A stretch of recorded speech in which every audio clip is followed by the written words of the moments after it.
ਗੁਜਰਾਂਵਾਲਾ ਭਲਵਾਨਾਂ ਦਾ ਸ਼ਹਿਰ, ਇਹ Gujranwala model town ਦਾ ਕਬਰਸਤਾਨ ਹੈ। ਇਹ ਕਬਰ ਹੈਗੀ ਆ ਆਸੂ ਚੀਤੇ ਦੀ, ਤੇ ਨਾਲ ਇਹਦੇ ਭਰਾ ਤਾਰਕ ਦੀ। ਗੁਜਰਾਂਵਾਲਾ ਦਾ ਡਾਨ ਹੋਇਆ, ਬੜੇ ਬੜੇ ਕੰਮ ਪਾਏ ਆ ਇਸ ਜਵਾਨ ਨੇ। ਇੱਕ ਭਲਵਾਨ ਦਾ ਪੁੱਤਰ ਸੀ, ਸ਼ਰੀਫੋ ਨਫਸ ਇਨਸਾਨ ਦਾ ਪੁੱਤਰ ਸੀ, ਲੇਕਿਨ ਕਹਿੰਦੇ ਆ ਕਿ ਭੂਤਰਿਆ ਹੋਇਆ ਇਨਸਾਨ ਜਿਹੜਾ ਹੁੰਦਾ ਉਹ ਬੜਾ ਖਤਰਨਾਕ ਹੁੰਦਾ। ਅੱਜ ਆਪਾਂ ਗੱਲ ਕਰਾਂਗੇ ਉਸ ਨੌਜਵਾਨ ਦੇ ਮੁਤਲਕ ਜਿਨਨੇ ਕਹਿੰਦੇ ਆ ਕਿ ਜੇਲ੍ਹ ਦੇ ਘੰਟੇ ਖੜਕਾ ਦਿੱਤੇ, ਜਿਹਦੇ ਵਾਸਤੇ ਵਜ਼ੀਰ ਤੇ ਆਈਜੀ ਤੱਕ ਜਿਹੜੇ ਆ ਜੇਲ੍ਹ 'ਚ ਮਾਫੀਆਂ ਮੰਗਣ ਵਾਸਤੇ ਆਏ ਕਿ ਯਾਰ ਤੂੰ ਇਹ ਕੰਮ ਨਾ ਕਰ, ਨਹੀਂ ਤੇ ਪੂਰੇ ਸ਼ਹਿਰ ਦੇ ਵਿੱਚ ਜਿਹੜਾ ਅਜ਼ਾਬ ਬਣ ਜਾਏ। ਉਹਦੀ ਸਪੀਡ, ਉਹਦੀ ਫੁਰਤੀ, ਉਹਦੀ ਤੇਜ਼ੀ ਇੰਨੀ ਜ਼ਿਆਦਾ ਸੀ ਕਿ ਉਹਨੂੰ ਆਸੂ ਚੀਤਾ ਕਹਿੰਦੇ ਹੁੰਦੇ ਸੀ। ਸੱਜਣੋ ਤੇ ਮਿੱਤਰੋ, ਤੁਹਾਨੂੰ ਤੁਹਾਡੇ ਆਪਣੇ ਚੈਨਲ ਦੇ ਉੱਤੇ ਬਹੁਤ ਸਾਰਾ ਜੀ ਆਇਆਂ ਨੂੰ। ਉਮੀਦ ਕਰਦਾ ਕਿ ਠੀਕ ਠਾਕ ਹੋਵੋਗੇ, ਖੁਸ਼ਬਾਸ਼ ਹੋਵੋਗੇ। ਘੰਟਾਘਰ ਕਾਲਜ ਰੋਡ ਇੱਕ ਇਲਾਕਾ ਹੈ ਗੁਜਰਾਂਵਾਲੇ ਦਾ। ਉੱਥੇ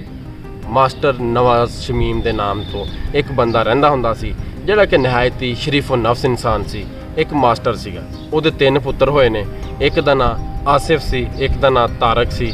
ਤੇ ਸਭ ਤੋਂ ਜਿਹੜਾ ਛੋਟਾ ਸੀ ਉਹਦਾ ਜ਼ਿਹਨੀ ਤਵਾਜ਼ਨ ਦਰੁਸਤ ਨਹੀਂ ਸੀ ਹੈ। ਉਹ ਵਿਚਾਰਾ ਇੱਕ ਦਿਨ ਟ੍ਰੇਨ ਦੀ ਜ਼ਾਦੇ 'ਚ ਆ ਕੇ ਜਾਂਦਾ ਰਿਹਾ। ਮਾਸਟਰ ਵਿਚਾਰਾ ਬਹੁਤ ਜ਼ਿਆਦਾ ਸ਼ਰੀਫ ਇਨਸਾਨ ਸੀ। ਉਹਨੇ ਬੱਚਿਆਂ ਦੀ ਬੜੀ ਅੱਛੀ ਤਰਬੀਅਤ ਕੀਤੀ। ਉਹਨੂੰ ਭਲਵਾਨੀ ਦਾ ਸ਼ੌਕ ਸੀ। ਆਪ ਤਾਂ ਭਲਵਾਨ ਬਣ ਨਾ ਸਕਿਆ ਤੇ ਆਪਣੇ 2 ਪੁੱਤਰਾਂ ਨੂੰ ਉਹਨੇ ਭਲਵਾਨੀ ਕਰਾਉਣਾ ਸਟਾਰਟ ਕਰ ਦਿੱਤੀ। ਜਿਹੜਾ ਵੱਡਾ ਮੁੰਡਾ ਤਾਰਕ ਸੀ, ਉਹ ਭਲਵਾਨੀ ਵੀ ਕਰਦਾ ਸੀ ਤੇ ਪੜ੍ਹ ਲਿਖ ਕੇ ਉਹਨੇ ਵੀ ਮਾਸਟਰ ਦੀ ਸ਼ੋਬੇ ਦੇ ਵਿੱਚ ਆਪਣਾ ਪੈਰ ਰੱਖ ਲਿਆ। ਆਸਫ ਜਿਹੜਾ ਸੀ ਉਹ ਭਲਵਾਨੀ ਦੇ ਵਿੱਚ ਵਾਹਵਾ ਜ਼ਿਆਦਾ ਕਿੱਦਾਂ ਕਹਿੰਦੇ ਨੇ ਕਿ ਚੰਗਾ ਭਲਵਾਨ ਬਣ ਗਿਆ। ਲੋਕਲ ਲੈਵਲ ਤੇ, ਉੱਥੇ ਆਪਣੇ ਚੱਕ ਦੇ ਲੈਵਲ ਦੇ ਉੱਤੇ, ਪਿੰਡਾਂ ਦੇ ਲੈਵਲ ਦੇ ਉੱਤੇ, ਫਿਰ ਦੂਸਰੇ ਪਿੰਡਾਂ ਜਾ ਕੇ ਕੁਸ਼ਤੀ ਕਰਨੀ। ਮਤਲਬ ਕੁਸ਼ਤੀ ਦੇ ਵਿੱਚ ਵਾਹਵਾ ਉਹ ਨਾਂ ਕੱਢ ਗਿਆ ਸੀ। ਸਿਹਤ ਸੂਤ ਜਾਨ ਜੂਨ ਚੰਗੀ ਤਕੜੀ ਉਹਨੇ ਬਣਾ ਲਈ ਸੀ ਤੇ ਲੋਕ ਉਹਨੂੰ ਜਾਣਨ ਲੱਗ ਪਏ ਸੀ ਵੀ ਚੰਗਾ ਕੋਈ ਖਿਡਾਰੀ। ਫਿਰ ਲੋਕ ਕਹਿੰਦੇ ਆ ਕਿ ਉਹਨੇ ਨਾਲ ਨਾਲ ਬੁਰੀ ਸੋਬਤ ਵਿੱਚ ਉਹਨੇ ਬਹਿਣਾ ਸ਼ੁਰੂ ਕਰ ਦਿੱਤਾ, ਜਿਹਦੀ ਵਜ੍ਹਾ ਤੋਂ ਉਹਦਾ ਨਾਂ ਜਿਹੜਾ ਹੈ ਭਲਵਾਨਾਂ ਦੇ ਨਾਲ ਨਾਲ ਜਿਹੜਾ ਹੈ ਬੁਰੀ ਸੋਬਤ ਵਾਲਿਆਂ ਲੋਕਾਂ ਦੇ ਨਾਲ ਵੀ ਜੁੜਨਾ ਸ਼ੁਰੂ ਹੋ ਗਿਆ। ਲੋਕ ਉਹਨੂੰ ਕਹਿੰਦੇ ਆ ਕਿ ਉਹ ਡਕੈਤ ਬਣ ਗਿਆ ਸੀ, ਉਹ ਬੁਰਾ ਬੰਦਾ ਬਣ ਗਿਆ ਸੀ। ਲੇਕਿਨ ਬਜ਼ੁਰਗ ਇਹ ਵੀ ਦੱਸਦੇ ਆ ਕਿ ਕਦੀ ਉਹਨੇ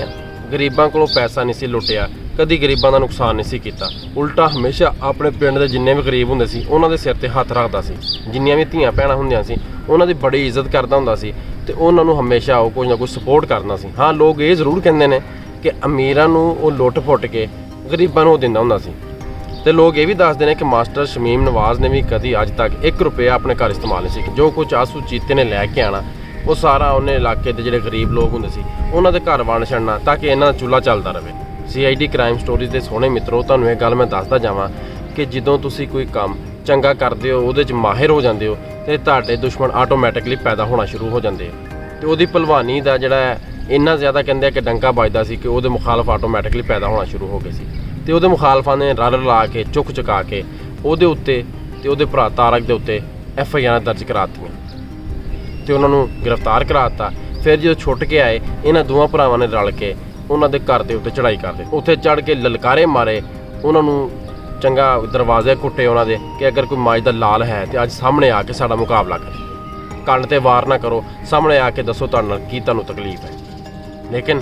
ਜ਼ਹਿਰੀ ਗੱਲ ਹੈ, ਮੌਕੇ ਦੇ ਉੱਤੇ ਕਿੱਦਾਂ ਕਹਿੰਦੇ ਨੇ ਕਿ ਮੌਤ ਨੂੰ ਮਾਸੀ ਕੌਣ ਕਹਿੰਦਾ। ਕਿੰਨੇ ਆਣਾ ਸੀ, ਸਾਰੇ ਲੋਕ ਚੁੱਪ ਕੇ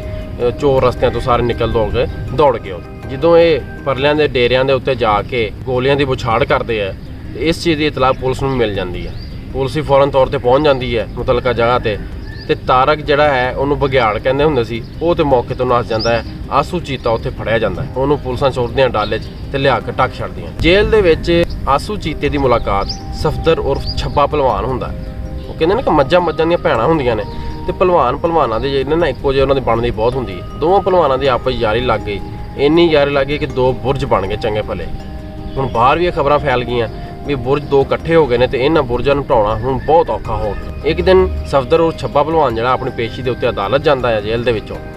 ਪਿੱਛੋਂ ਬਾਬਰ ਲੋਹੇ ਵਾਲਾ ਜਿਹੜਾ ਹੈ ਨਾ, ਉਹਦੀ ਕਿੰਨਾ ਕਹਿੰਦਾ ਕਿ ਉਹਨੂੰ ਖੁਟਕਦੀ ਰਹਿੰਦੀ ਹੈ। ਉਹਦਾ ਦਿਲ ਨਹੀਂ ਮੰਨ ਰਿਹਾ ਹੁੰਦਾ ਕਿ ਇਹਨਾਂ ਦੋਵਾਂ ਦੀ ਯਾਰੀ ਲੱਭੇ। ਉਹ ਪਿੱਛੋਂ ਆਪਣੇ ਦੂਸਰੇ 11 ਬੇਲੀਆਂ ਦੇ ਨਾਲ ਰਲ ਕੇ, ਆਪਣੇ ਗਰੁੱਪ ਦੇ ਨਾਲ ਰਲ ਕੇ ਆਸੂ ਚੀਤੇ ਉੱਤੇ ਚੜ੍ਹਾਈ ਕਰ ਦਿੰਦਾ। ਇਹਨੂੰ ਚੰਗਾ ਮਾਰਦੇ ਕੁੱਟਦੇ ਜ਼ਖਮੀ ਕਰਦੇ ਆ, ਸ਼ਦੀਦ ਜ਼ਖਮੀ ਹੋ ਜਾਂਦਾ ਹੈ। ਇਹਨੂੰ ਚੁੱਕ ਕੇ ਹਸਪਤਾਲ ਲੈ ਜਾਂਦੇ ਆ। ਤਾਰਕ ਬਘਿਆੜ ਨੂੰ ਇਸ ਗੱਲ ਦਾ ਪਤਾ ਲੱਗਦਾ ਹੈ। ਉਹ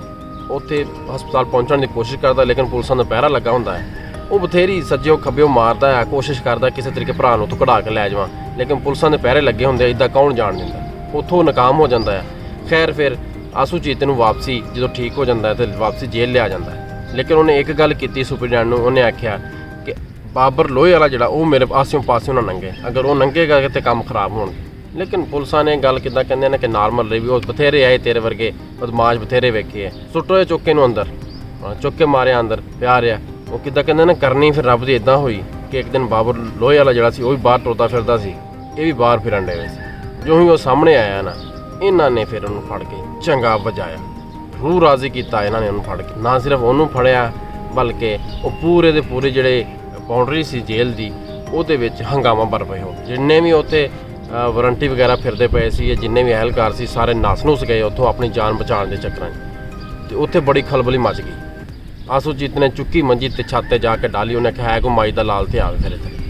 ਤੇ ਉਹ ਮਾਮਲਾ ਬਹੁਤ ਜ਼ਿਆਦਾ ਵੱਧ ਗਿਆ ਬਨ 11-12 ਘੰਟੇ ਇਹ ਕੰਮ ਚੱਲਦਾ ਰਿਹਾ ਤੇ ਹਾਲਾਤ ਕੰਟਰੋਲ 'ਚੋਂ ਬਾਹਰ ਹੋ ਚੁੱਕੇ ਸੀ ਜਿਹੜਾ ਮੁਤਲਕਾ ਸੁਪਰਡੈਂਟ ਸੀ ਉਹਨੇ ਆਪਣੇ ਅਫਸਰਾਂ ਨੂੰ ਦੱਸਿਆ ਤੇ ਕਹਿੰਦੇ ਆ ਕਿ ਉਹ ਆਈਜੀ ਜੇਲ੍ਹ ਜਿਹੜਾ ਸੀ ਉਹ ਖੁਦ ਉੱਥੇ ਚੱਲ ਕੇ ਆਇਆ ਲੇਕਿਨ ਹਾਲਾਤ ਉਹਦੇ ਵੀ ਕੰਟਰੋਲ 'ਚ ਨਹੀਂ ਹੋਏ ਤੇ ਫਿਰ ਇੱਕ ਵਜ਼ੀਰ ਸੀ ਮੁਤਲਕਾ ਜਿਹੜਾ ਉੱਥੋਂ ਦਾ ਰਹਿਣ ਵਾਲਾ ਸੀ ਉਹ ਵੀ ਆਇਆ ਤੇ ਉਹਨਾਂ ਨੇ ਆ ਕੇ ਆਸੂ ਚੀਤੇ ਦੇ ਪਿਓ ਨੂੰ ਸੱਦਿਆ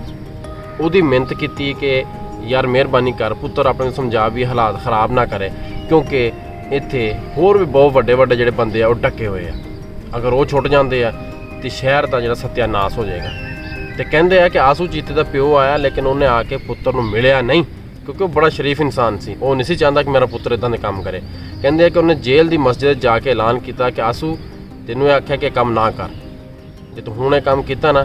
ਤੇ ਬਸ ਤੇਰਾ ਮੇਰਾ ਫਿਰ ਮਿਲਣਾ ਜੁਲਣਾ ਖਤਮ ਬਸ ਉਹ ਐਲਾਨ ਕਰਨਾ ਸੀ ਆਸੂ ਚੀਤੇ ਨੇ ਸਾਰੇ ਕੰਮ ਛੋੜ ਦਿੱਤੇ ਤੇ ਜੇਲ੍ਹ ਦੇ ਵਿੱਚ ਪੂਰ ਸਕੂਨ ਮਾਹੌਲ ਹੋ ਗਿਆ ਕਹਿੰਦੇ ਆ ਕਿ ਦੋ ਹੀ ਬੰਦੇ ਸੀ ਇੱਕ ਸ਼ਬਾਜ਼ ਪਿਪਲੀ ਗਰਾਇਆ ਤੇ ਦੂਜਾ ਆਸੂ ਚੀਤਾ ਜਿਨ੍ਹਾਂ ਨੇ ਜੇਲ੍ਹ ਦੇ ਘੰਟੇ ਕੜਕਾਏ ਸੀ ਇਹ ਉਹਨਾਂ ਦੇ ਵਿੱਚੋਂ ਦੋ ਨਾਮੀ ਗ੍ਰਾਮੀ ਬੰਦੇ ਆ ਆਸੂ ਚੀਤੇ ਦੇ ਬਾਰੇ 'ਚ ਇਹ ਕਿਹਾ ਜਾਂਦਾ ਹੈ ਕਿ ਉਹਨੇ ਵੱਡੇ ਕਬਜ਼ਾ ਮਾਫੀਆ ਲੁਟੇਰਿਆਂ ਗਰੁੱਪ ਨੂੰ ਤਾਂ ਜ਼ਰੂਰ ਲੁੱਟਿਆ ਲੇਕਿਨ ਗਰੀਬਾਂ ਨੂੰ ਆ ਕੇ ਉਹਨੇ ਹਮੇਸ਼ਾ ਮਦਦ ਕੀਤੀ ਹੈ ਕਦੀ ਗਰੀਬਾਂ ਨਾਲ ਜ਼ਿਆਦਤੀ ਨਹੀਂ ਕੀਤੀ ਕਦੀ ਗਰੀਬਾਂ ਨੂੰ ਲੁੱਟਿਆ ਨਹੀਂ ਬਲਕਿ ਉਹਨਾਂ ਨੂੰ ਦਿੰਦਾ ਹੁੰਦਾ ਸੀ ਖਾਣ ਪੀਣ ਨੂੰ ਵੀ ਚਲੋ ਜਿੰਨਾ ਕੁ ਮੈਂ ਖਾਣ ਡਿਆ ਉਹਨਾਂ ਕੁ ਤੁਸੀਂ ਵੀ ਖਾ ਲਓ ਤੁਹਾਡਾ ਘਰ ਦਾ ਚੁੱਲ੍ਹਾ ਚੱਲਦਾ ਰਹੇ ਲੇਕਿਨ ਜ਼ਾਲਮ ਲੋਕਾਂ ਦੇ ਉਹ ਬੜਾ ਖਿਲਾਫ ਹੁੰਦਾ ਸੀ ਚੀਤਾ ਕਹਿਣ ਦੇ ਪਿੱਛੇ ਮਕਸਦ ਹੀ ਉਹਦਾ ਇਹ ਸੀਗਾ ਕਿ ਜਿੰਨਾ ਉਹ ਤੇਜ਼ ਸੀਗਾ ਜਿੰਨੀ ਉਹਦੀ ਸੋਚ ਤੇਜ਼ ਸੀ ਜਿੱਦੀ ਉਹਦੀ ਰਫ਼ਤਾਰ ਤੇਜ਼ ਸੀ ਉਹਨੂੰ ਚੀਤੇ ਦਾ ਲਕਬ ਤਾਈਓ ਦਿੱਤਾ ਗਿਆ ਸੀ ਤੇ ਦੋਵੇਂ ਭਰਾ ਲੜਾਕੂ ਸੀਗੇ ਇੱਕ ਨੂੰ ਚੀਤਾ ਕਹਿੰਦੇ ਹੋਏ ਸੀ ਦੂਸਰੇ ਨੂੰ ਬਘਿਆੜ ਕਹਿੰਦੇ ਜਦੋਂ ਬੰਦਾ ਕਹਿੰਦੇ ਆ ਨਾ ਕਿ ਜਰਾਇਮ ਦੀ ਦੁਨੀਆ 'ਚ ਵੜ ਜਾਂਦਾ ਆ ਫਿਰ ਖੁੱਬ ਜਾਂਦਾ ਆ ਉਹਦੇ ਉੱਤੇ ਫਿਰ ਹੋਰ ਬਹੁਤ ਸਾਰੇ ਮੁਕੱਦਮੇ ਇਦਾਂ ਹੀ ਵਕਤਨ ਫਕਤਨ ਹੁੰਦੇ ਰਹੇ ਤੇ ਇੱਕ ਦਿਨ ਆਸੂ ਚੀਤਾ ਜਿਹੜਾ ਉਹ ਇਸ਼ਤਿਹਾਰੀ ਹੋਇਆ ਫਿਰਦਾ ਸੀ ਤੇ ਆਪਣੇ ਯਾਰ ਕੋਲ ਨਾ ਲੁਕਦਾ ਛੁਪਦਾ ਆਪਣੇ ਯਾਰ ਕੋਲ ਰਿਹਾਇਸ਼ ਰੱਖਣ ਵਾਸਤੇ ਚਲ ਗਿਆ ਉਹਨੂੰ ਇਹ ਨਹੀਂ ਸੀ ਪਤਾ ਕਿ ਯਾਰ ਜਿਹੜਾ ਉਹ ਪਰਿਓਂ ਗੱਦਾਰ ਹੋਇਆ ਉਹ ਜਾ ਕੇ ਬੈਠਾ ਆ ਲੰਮਾ ਪਿਆ ਥੋੜੀ ਦੇਰ ਬਾਅਦ ਉਹਦੀ ਅੱਖ ਲੱਗ ਗਈ ਹੈ ਤੇ ਯਾਰ ਨੇ ਉਹਦਾ ਜਿਹੜਾ ਹਥਿਆਰ ਸੀ ਉਹ ਚੁੱਕ ਕੇ ਬਾਹਰ ਲੈ ਗਿਆ ਜਾ ਕੇ ਦੁਸ਼ਮਣਾਂ ਨੂੰ ਉਹਦੀ ਇਤਲਾਹ ਕਰ ਦਿੱਤੀ ਹੁਣ ਪਹੁੰਚ ਗਏ ਆ ਉੱਥੇ ਆਸੂ ਚੀਤੇ ਨੂੰ ਟਪਕਾ ਦਿੱਤਾ ਅੱਜ ਜਿੱਦਾਂ ਅਮੀਰ ਬਲਾਜ ਤੇ ਐਸਨ ਸ਼ਾਹ ਕਹਿੰਦਾ ਕਿਹਾ ਜਾਂਦਾ ਹੈ ਕਿ ਐਸਨ ਸ਼ਾਹ ਨੇ ਜਿਹੜਾ ਉਹਦੀ ਮੁਖਬਰੀ ਕੀਤੀ ਹੈ ਤੇ ਉਹਨੂੰ ਠਿਕਾਣੇ ਲਗਵਾਉਣ ਵਾਲਾ ਐਸਨ ਸ਼ਾਹ ਦਾ ਬਹੁਤ ਵੱਡਾ ਹੱਥ ਹੈ ਇਸੇ ਤਰੀਕੇ ਉਸ ਯਾਰ ਨੇ ਵੀ ਖਿਤਾਰੀ ਕੀਤੀ ਆਰਫ ਲੋਹਾਰ ਨੇ ਇਸ ਬਾਰੇ ਇੱਕ ਗਾਣਾ ਵੀ ਗਾਇਆ ਹੋਇਆ ਤੇ ਉਹਦਾ ਇੱਕ ਫਿਕਰਾ ਮੈਂ ਤੁਹਾਨੂੰ ਪੜ੍ਹ ਕੇ ਦੱਸਾਂਗਾ ਉਹਦੇ ਗਾਣੇ ਦਾ ਯਾਰ ਯਾਰਾਂ ਨੂੰ ਮਾਰ ਕੇ ਸੁੱਟ ਜਾਂਦੇ ਵਿੱਚ ਬਾਜ਼ਾਰਾਂ ਕਈ ਵਾਰੀ ਇਹ ਖਬਰ ਪੜੀ ਵਿੱਚ ਮੈਂ ਅਖਬਾਰਾਂ ਮਤਲਬ ਇਹ ਹੈ ਕਿ ਜਦੋਂ ਵੀ ਮਰਾਉਂਦਾ ਤੁਹਾਨੂੰ ਤੁਹਾਡਾ ਆਪਣਾ ਯਾਰ ਹੀ ਸੱਜਣੋ